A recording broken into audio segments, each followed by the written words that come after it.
Hello students. तो last video में हमने आइडियल सॉल्यूशन और नॉन आइडियल सॉल्यूशंस को कंप्लीट कर लिया था। तो आज हम आगे चलेंगे। आज हम पढ़ने वाले हैं कॉलिगेटिव प्रॉपर्टीज।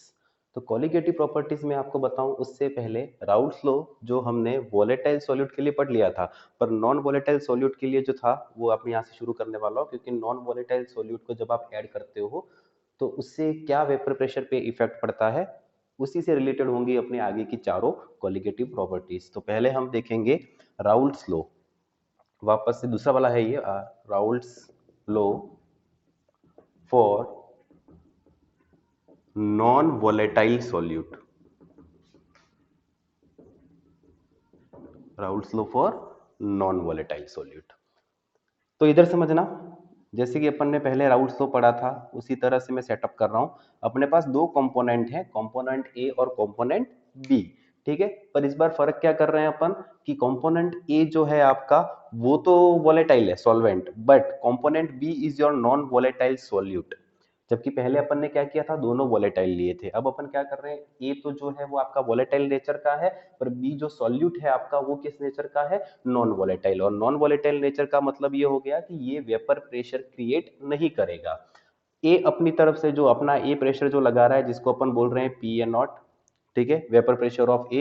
एंड बी का जो प्रेशर होगा जिसको अपन बोल रहे थे पी बी नॉट, पर ध्यान रहे यहाँ पर पी बी नॉट जो होगा वो ऑलमोस्ट इक्वल टू जीरो होगा। अपन उसको कंसीडर नहीं करेंगे क्योंकि ये कैसा है, नॉन वोलेटाइल, सो इसका कोई भी वेपर प्रेशर नहीं है।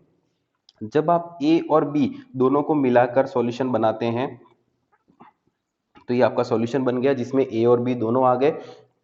इस सॉल्यूशन का जो प्रेशर होगा उसको अपन क्या बोल देंगे, पी। और इस सॉल्यूशन में ए अपनी तरफ से जो प्रेशर लगा रहा है वो क्या हो गया आपका पी ए, और बी अपनी तरफ से जो प्रेशर लगा रहा है वो क्या हो गया पी बी। और जैसा कि मैंने आपको पहले बताया कि बी जो है वो नॉन वोलेटाइल है, मतलब पी बी की वैल्यू अपने लिए नेग्लिजिबल हो जाएगी।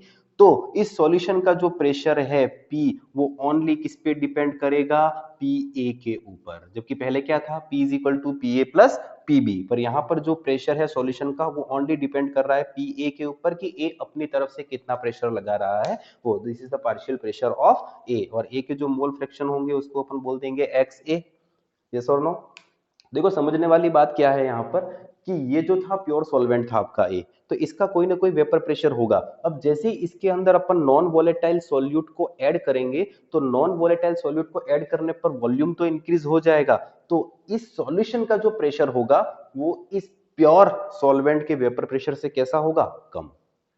मतलब there will be decrease in vapour pressure after addition of a non volatile solute. ठीक है ना, क्योंकि जैसे आप नॉन वोलेटाइल सॉल्यूट इसमें ऐड करते हो तो जो सॉल्यूशन बनता है उसका जो वेपर प्रेशर होता है वो इस प्योर सॉल्वेंट के वेपर प्रेशर से कम होता है। इसी को अपन बोलेंगे relative lowering of vapour pressure, जिसको अपन आगे पढ़ेंगे भी सही। तो इधर समझना कि इस सॉल्यूशन का जो प्रेशर है वो खाली किसके ऊपर डिपेंड कर रहा है, पी ए के ऊपर। We know that according to Raoult's law, according to Raoult's law, Raoult's law हमने पढ़ा था, और according to Raoult's law P A is proportional to X A. ये अपन जानते थे कि पार्शियल प्रेशर जो होता है वो उसके मोल फ्रैक्शन के डायरेक्टली प्रोपोर्शनल टू होता है। जैसे प्रोपोर्शनलिटी का साइन हटाओगे आप तो एक कांस्टेंट लगा दोगे, तो ये हो गया P A naught X A. Yes और no, P A naught X A. And we know that X A plus X B is equal to कितना होता है, one, because sum of all mole fraction will be always equal to 1, so xa will be equal to 1 minus xb. Now we can put the value of xa in this equation, तो pa is equal to pa naught and 1 minus xb। Further solve करते हैं इसको अपन, तो P A is equal to क्या हो जाएगा, P A naught minus P A naught X B. Yes और नो। देन मैं इस P A naught X B को इधर ले लेता हूँ, पी ए को इधर ले लूंगा तो माइनस में चला जाएगा वो, ये हो जाएगा P A naught X B is equal to P A naught minus P A. So X B will be equal to P A naught minus P A open P A not.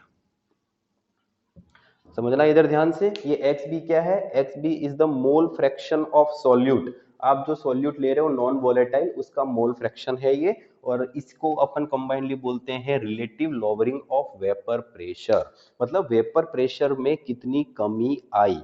और वो किसके equal to होगा, मोल fraction of solute के। मतलब जब आप दो component को मिलाओगे और जब सॉल्यूशन बनाओगे तो इस सॉल्यूशन का वेपर प्रेशर इस प्योर सॉल्वेंट से कम होगा, पर कितना कम होगा, वो किसके इक्वल टू होगा, मोल फ्रैक्शन ऑफ सॉल्यूट के। आप जितना ज्यादा सॉल्यूट डालोगे उतना उसका वेपर प्रेशर जो है वो ज्यादा कम होगा, ठीक है। इसलिए अपन ने यहां बोला that relative lowering of vapour pressure will be equal to mole fraction of solute.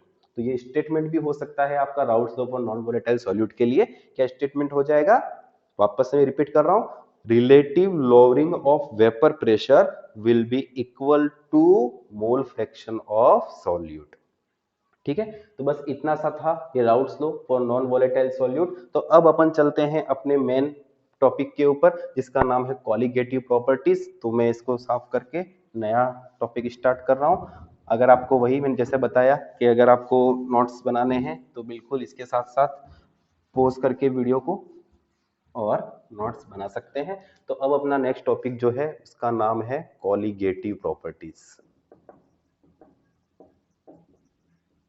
Colligative properties, सबसे फर्स्ट इसकी डेफिनेशन क्या है ये कॉलिगेटिव प्रॉपर्टी। तो मैं लिखता हूं properties which depends on number of particles. Property which depends upon number of particles, मतलब ऐसी प्रॉपर्टी जो नंबर ऑफ पार्टिकल्स पे डिपेंड करती है। जितने पार्टिकल्स ज्यादा होंगे उतनी वो कॉलिगेटिव प्रॉपर्टी भी क्या होगी, ज्यादा। क्योंकि अपन को 4 कॉलिगेटिव प्रॉपर्टी पढ़नी है। 4 कॉलिगेटिव प्रॉपर्टीज जो है वो अपने सिलेबस में है। चारों के नाम मैं बता देता हूँ। पहला है relative lowering of vapour pressure. Second colligative property जो है आपकी वो है elevation in boiling point. Third one is depression in freezing point and the last one is osmotic pressure. और ये चारों के चार कॉलिगेटिव प्रॉपर्टीज जो हैं वो किस पे डिपेंड करती हैं, नंबर ऑफ पार्टिकल्स, ठीक है। तो इन चारों कॉलिगेटिव प्रॉपर्टीज को अपन वन बाय वन स्टडी करेंगे। तो सबसे पहली जो आपकी प्रॉपर्टी है वो है relative lowering of vapour pressure.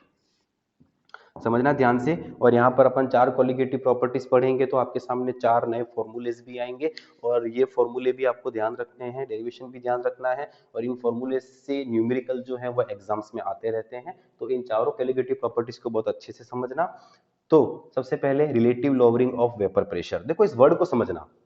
Relative lowering of vapour pressure मतलब वेपर प्रेशर में रिलेटिवली कितना कमी आ रही है, कितना डिक्रीज हो रहा है वेपर प्रेशर, जिसको अपन बोल रहे हैं relative lowering of vapour pressure. और वेपर प्रेशर में कमी क्यों आती है, अभी मैंने आपको समझाया था कि जैसे कि एक जो सॉल्वेंट है उसका कोई ना कोई वेपर प्रेशर है। अभी जैसे कि ये लिक्विड है उसका वेपर प्रेशर मान लो अभी इतना है। जैसे आप उसमें बाहर से नॉन वोलेटाइल सॉल्यूट को ऐड करेंगे तो नॉन वोलेटाइल सॉल्यूट को ऐड करने पर इस सॉल्यूशन जो बनेगा उसका वेपर प्रेशर पहले से क्या हो जाएगा, कम, ठीक है ना। क्योंकि आपने जो ऐड किया वो नॉन वोलेटाइल था, उसका वेपर प्रेशर बिल्कुल नहीं था। तो जैसे आपने ऐड किया तो उसका वेपर प्रेशर पहले से क्या हो जाएगा, कम। उसी को अपन बोल रहे हैं relative lowering of vapour pressure. और राउल्ट्स लॉ क्या बोल के गया अभी, that relative lowering of vapour pressure will be equal to mole fraction of solute. आप देखो अभी मैंने इसको डिराइव किया था यहाँ पर, that P A naught minus P A open P A naught is equal to X B. अभी किया अपन ने इसको कि relative lowering of vapour pressure होता है वो किसके इक्वल टू होता है, मोल फ्रैक्शन ऑफ सॉल्यूट को। अच्छा एक्स बी जो है, एक्स बी का मतलब क्या है, मोल fraction of solute. Mole fraction कैसे निकालते हैं अपन, नंबर ऑफ मोल्स, जैसे कि बी का निकालना है मतलब number of moles of B divided by total moles. Mole fraction पढ़ा था अपन ने, आपको याद होगा सॉल्यूशन के पार्ट फर्स्ट जो मैंने वीडियो बनाया था। अगर आपने वो सारे वीडियोस नहीं देखे हैं तो पार्ट फर्स्ट वाला जो है सेकंड थर्ड फोर्थ उन सभी की लिंक जो है मैं इस वीडियो के अंदर डिस्क्रिप्शन के अंदर शेयर कर रहा हूं, तो आप उन वीडियोस को भी वापस से देख सकते हो।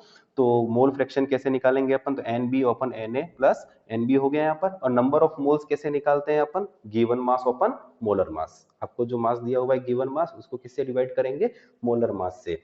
तो इस फॉर्मूले को मैं लिख सकता हूँ P A naught minus P A upon P A naught is equal to number of moles of B कैसे निकालोगे, W B open M B, W B मतलब मास और ये मोलर मास। उसी तरह से number of moles of A मतलब W A open M A plus WB upon MB। अच्छा, ये B और A क्या है वो तो समझ रहे होंगे आप, फर्स्ट लेक्चर में बताया था मैंने, सॉल्यूट और A फॉर सॉल्वेंट। ठीक है, weight of solute, molecular weight of solute, weight of solvent, molecular weight of solvent. ठीक है, तो अपन ने नंबर ऑफ मोल्स निकालने का फॉर्मूला लिख दिया। अब यहाँ पे ध्यान देना कि अपने पास जब ये इक्वेशन आ गई तो मैं यहाँ पर एक स्टेटमेंट लगा रहा हूं, for very dilute solution, for very dilute solution. अगर आपका सॉल्यूशन बहुत ही डाइल्यूट है, डाइल्यूट का मतलब क्या होता है कि जिसमें सॉल्वेंट का अमाउंट बहुत ज्यादा हो बट सॉल्यूट का अमाउंट बहुत ही माइन्यूट हो, तब वो डाइल्यूट सॉल्यूशन हो जाता है। तो डाइल्यूट सॉल्यूशन में क्या हो जाएगा, सॉल्यूट का अमाउंट कम हो जाएगा, और अगर सॉल्यूट का अमाउंट कम हो जाएगा तो वेट ऑफ सॉल्यूट कम हो जाएगा। तो for value dilute solution WB upon MB is very very less than WA upon MA। Solute का मास कम हो जाएगा तो वो WA और MA से बहुत ही कम हो जाएगा। सो ये जो टर्म है इसको अपन क्या कर लेंगे, नेग्लिजिबल मान लेंगे इन डिनोमिनेटर। ठीक है, डिनोमिनेटर के अंदर WB अपन MB को अपन क्या कर लेंगे, नेग्लिजिबल कर लेंगे। जैसे नेग्लिजिबल कर लेंगे, अब अपने पास इक्वेशन क्या बची, मैं यहीं से लिख रहा हूं, अब इधर देख लेना, ये हो गया PA naught minus PA open PA naught is equal to WB open MB, WB open MB, और इसको उल्टा कर लेते हैं यहाँ पर, तो ये हो गया WA मल्टीप्लाई बाय MA, क्योंकि इसको तो अपन ने क्या कर लिया, नेग्लिजिबल कर लिया।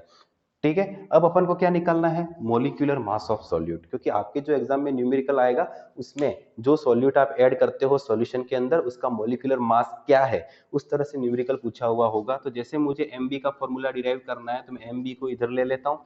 ठीक है, तो ये टर्म इधर चला जाएगा, तो यहाँ बचा क्या, WB upon WA multiply by MA, और मल्टीप्लाई ये जब उधर गए तो वहां पर बचा ये PA not upon PA naught minus PA।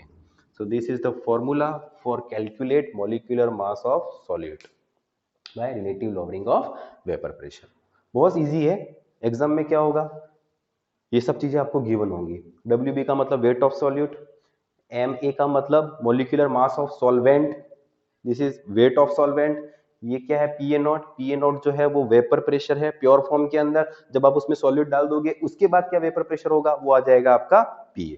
जैसे आपको क्वेश्चन कैसा दिया होगा कि कोई प्योर सॉल्वेंट है जिसका वेपर प्रेशर मान लो कोई भी दिया हुआ है आपको, उसमें जब हम 5 ग्राम नॉन वोलेटाइल सॉल्यूट डालते हैं तो अब उसका वेपर प्रेशर इतना हो जाता है, तो बताओ हमने जो सॉल्यूट डाला था उसका मॉलिक्यूलर मास कितना होगा, तब आपको इस फॉर्मूले से उसको सॉल्व करना होगा, मॉलिक्यूलर मास, बाकी सारी चीजें आपको गिवन होंगी।